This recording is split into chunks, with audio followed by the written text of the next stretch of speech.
Hello students and welcome to the lecture. So students, as we know that we are covering the financial system and basically what we are doing, we are covering the Reserve Bank of India. Alright. In the Reserve Bank of India, basically these were the topics we had scheduled for the discussion. Like starting with the introduction. Then we had planned the monetary authority. Thereafter the banker to the government, bankers bank, forex custodian, regulator and the supervisor, the monetary policy, the forex management. All right, these were the topics we had planned for the discussion. So far, we had done with the introduction part, monetary authority, banker to the government, bankers bank. Okay. In the previous lecture, we had started the forex custodian. All right, and we had covered several facts and figures related to this. Now we are left with the forex custodian, the regulator and the supervisor, the monetary policy and the forex management. Okay, so these are the topics we are left with. All right, but I hope that you have revised the previous lecture before you have come for this lecture, because right now I'm going to ask you a question like, what are the components of forex reserves? Okay, your options are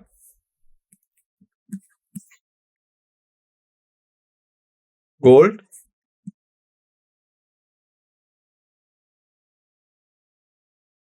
foreign currency,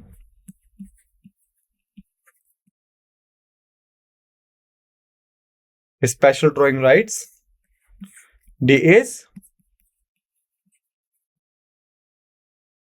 treasury bills. Okay, so out of how many of them are the components of forex reserve? Only one, only two, only three, all of them. Okay, for this question I am granting you 10 seconds to think and then I will provide you the answer. So your time starts now. 1, 2, 3, 4, 5, 6, 7, 8, 9, 10. The time's up. So the correct answer is gold. Okay, foreign currency and the SDR, or known as special drawing rights. Okay, so these all are the components of the forex reserve. And which organization provides them? International Monetary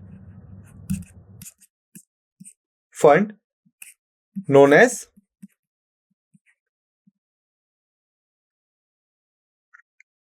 IMF.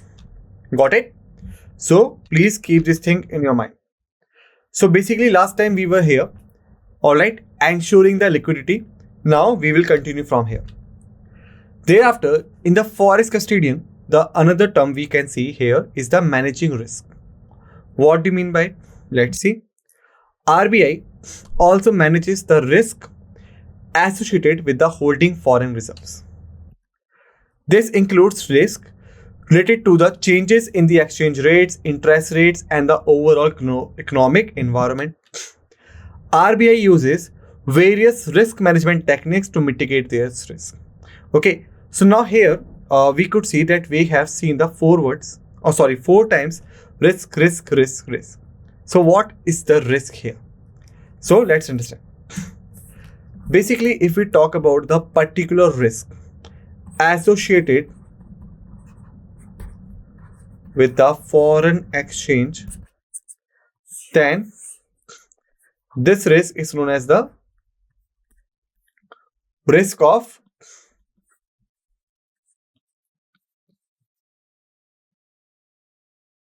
exchange rate. Okay, like currency 1 ratio currency 2.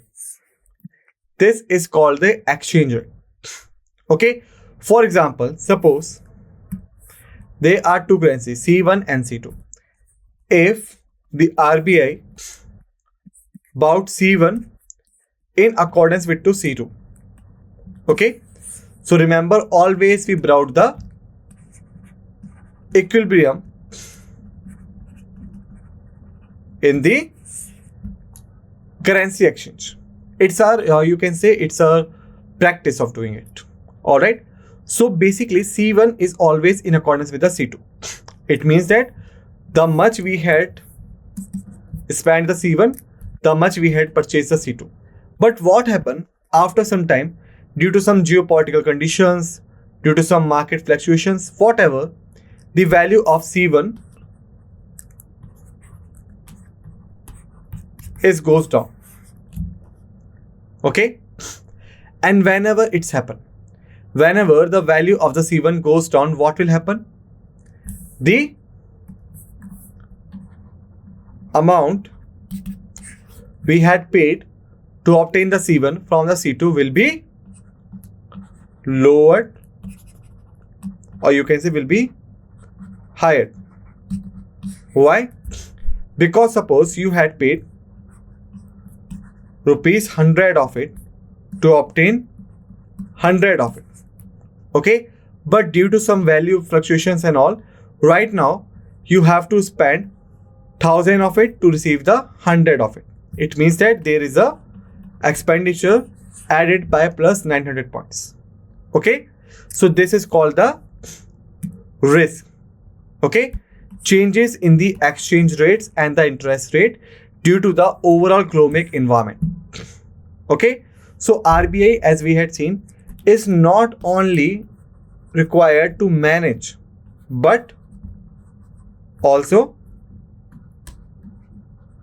required for which? For supporting. Alright, so remember this thing, it is a managing risk. Now, International Monetary Corporation. As a custodian of the foreign reserves, the RBI plays a role in international monetary cooperation, participates in the discussion and agreements with other central banks and the international organizations to promote the stability in the global financial system, because somehow we are indulged in the international trade and the foreign players are also included in it. Got it? After finishing the forex custodian, now we are left with the regulator and the supervisor of the financial system. So let's start. As the regulator and the supervisor of the financial system, the RBI or the Reserve Bank of India plays a crucial role in ensuring the stability and the integrity of the India's financial system. Okay, even when we started the discussion, basically we had the RBI Act 1934. We had a discussion over it, right? Or you can say we had made a mention of it. Okay, but there is a one thing which you require to understand, which we had already discussed in the history lectures, but here I am going to remind you. Okay, so remember that was a time of 20th century. Time of 20th century was a time of 20th century when, apart from Britishers,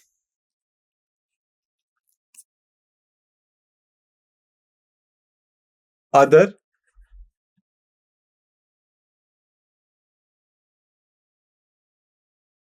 European players also entering the market. Alright, and due to this, basically, we had seen the formation of Imperial Bank of India,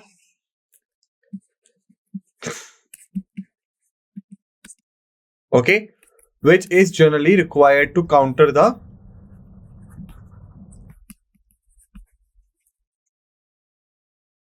influence of outsiders, right? That's why it was established. But thereafter we had seen, due to some reasons, RBI was established apart.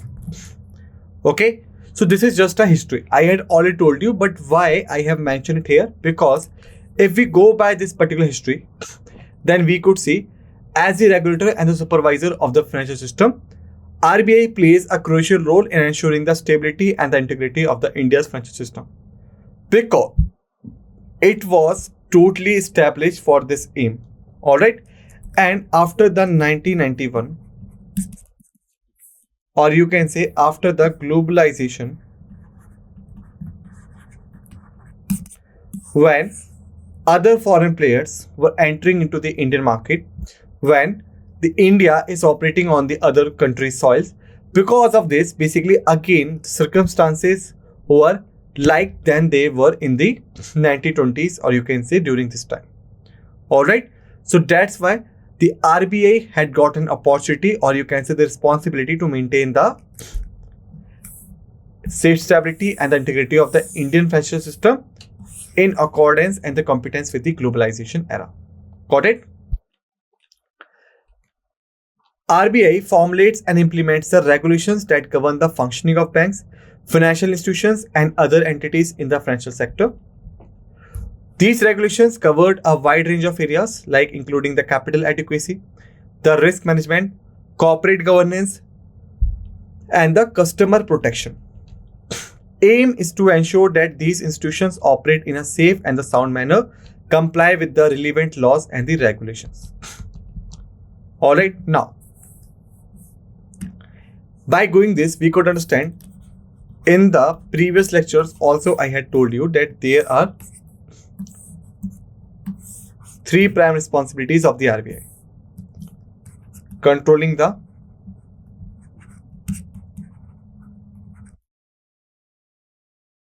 financial institutions,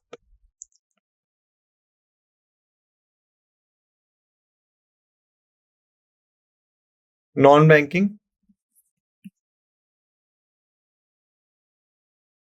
financial corporations or companies, you can say.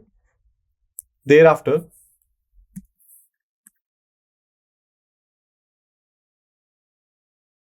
banking companies.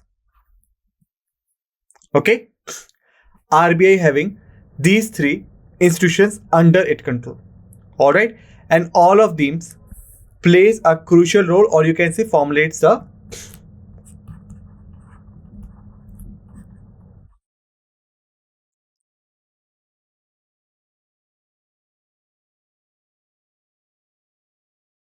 Indian finance environment. Got it? And they all are operating under the bubble of the Indian finance environment, and because anything happens to them will be happen in that particular bubble and will have the impact on the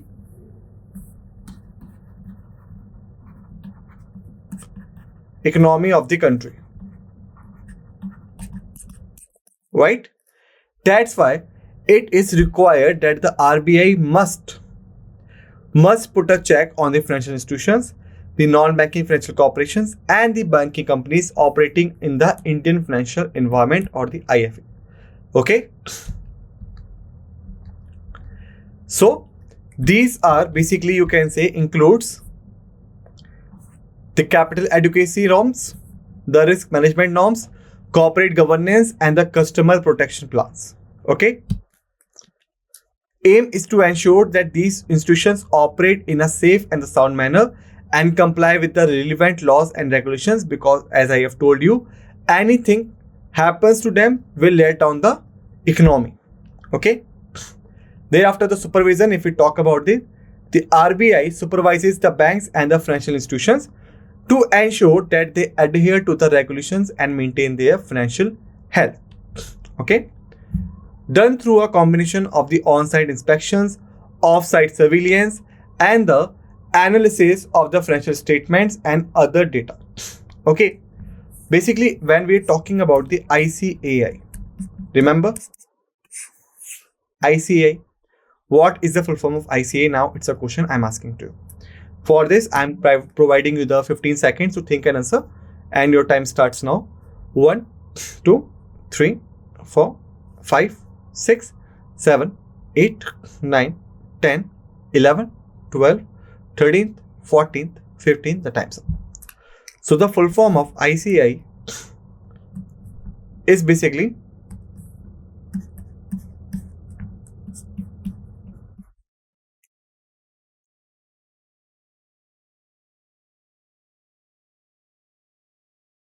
Institute of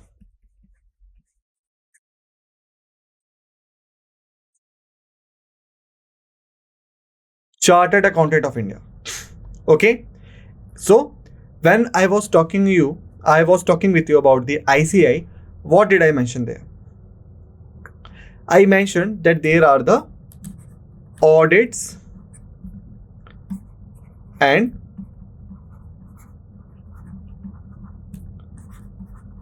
inspections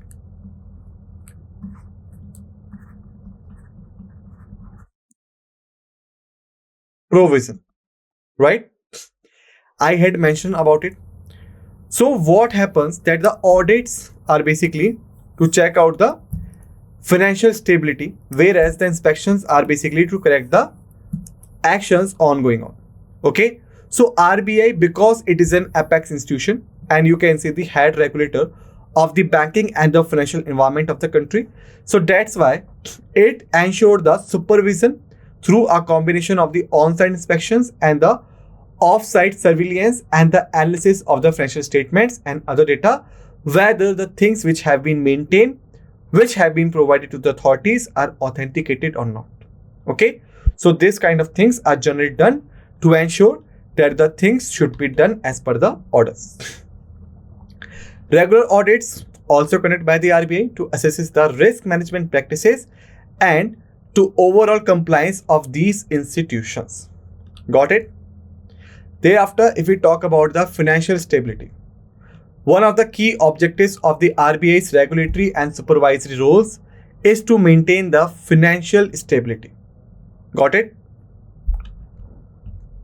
This involves monitoring and addressing the risks that could threaten the stability of the financial system, such as the credit risk, the market risk, and the liquidity risk. RBI takes proactive measures to mitigate these risks and prevent the systematic crisis so that the things should be done in a proper manner. If we talk about the consumer protection, RBI also plays a role in protecting the interest of the consumers of financial services, issues guidelines and regulations to ensure the fair and the transparent practices by banks and other financial institutions. Okay, so you can say when we talk about the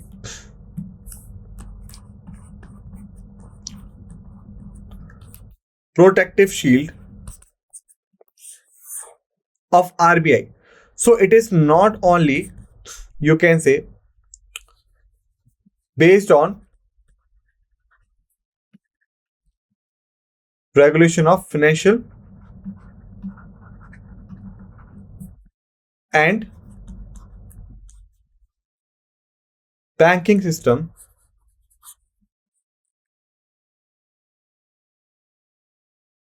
regulation of financial and banking system in order of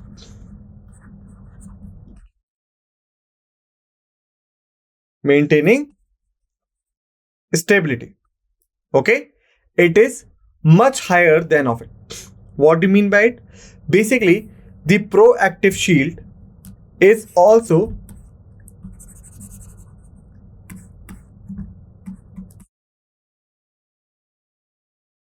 inclines towards safety of the consumers of these banks and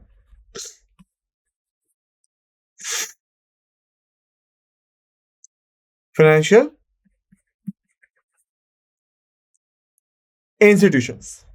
Okay, so you can say RBI's primary task is not to protect the banks and the financial institutions and to ensure the regulation and supervision, but it also works for the security, safety, and the protection of the consumers who are somehow attached with these banking and the financial institutions. Okay, so keep this thing in your mind that it issues the guidelines and regulations to ensure the fair and transparent practices by banks and other financial institutions. Also provides the mechanism for redressal of the grievances and the complaints from the consumers. Okay, like many times you have seen, if you having the issue with the bank and the financial institutions, then always you have seen that the RBI provides the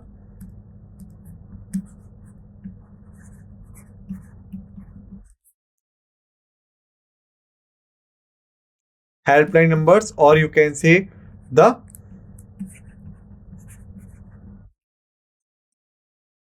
complaint registering mails and all.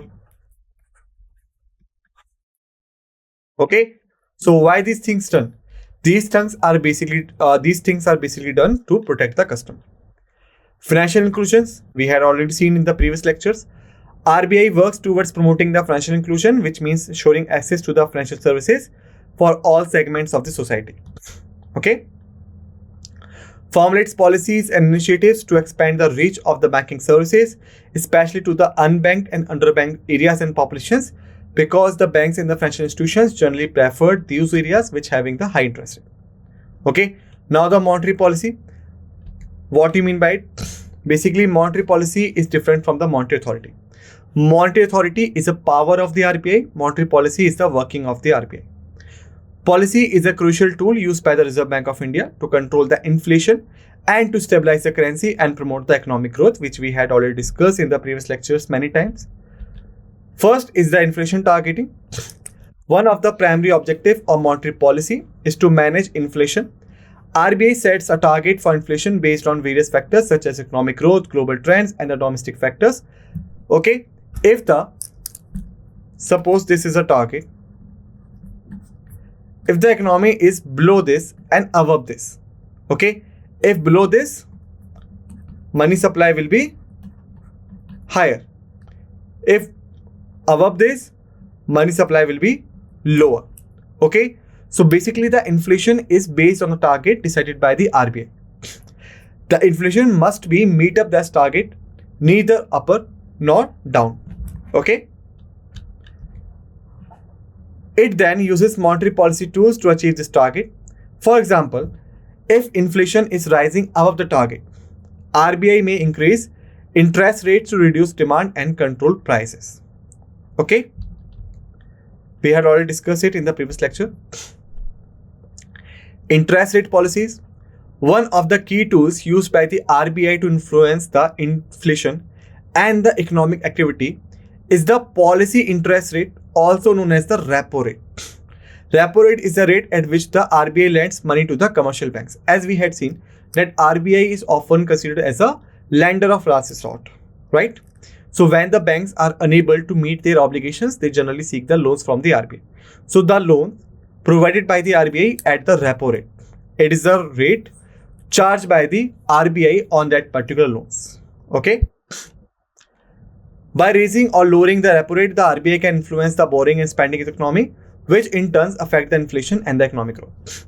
Because if the banks could easily get the loans from the RBI on the low interest rate or the repo rate, so they could easily lend out the loan into the market. But on the vice versa, the things will be different. OMOs, the open market operations, are another important tool used by the RBI to manage the liquidity in the financial system. In the OMOs, the RBI buys or sells the government securities in the open market. It means that anyone can participate in it. When the RBI buys securities, injects the money into the system, increasing the liquidity. Okay, but when it sells the securities, it basically absorbs the money from the system, reducing the liquidity. And by conducting the OMOs, the RBI can influence the interest rate and the inflation also. All right. Thereafter, the cash reserve ratio, CRR, we had already discussed in it. CRR is a percentage of the bank deposit that is required to keep with the RBI in cash. Okay. By adjusting the CRR, the RBI can control the amount of money available for lending by banks, thereby influencing liquidity in the economy. This is what we had already discussed in the previous lecture, so I'm not going to start the discussion over it right now. Thereafter, the statutory liquidity ratio, SLR in short, is a percentage of a bank's deposit that is required to invest in the government securities. Like the CRR, the SLR is used by the RBI to control the liquidity in the economy. Okay. Forward guidance. RBI also uses forward guidance to communicate its policy intentions to the market. By providing the guidance on future policy actions, the RBI can influence expectations and behaviors in the financial market. Okay.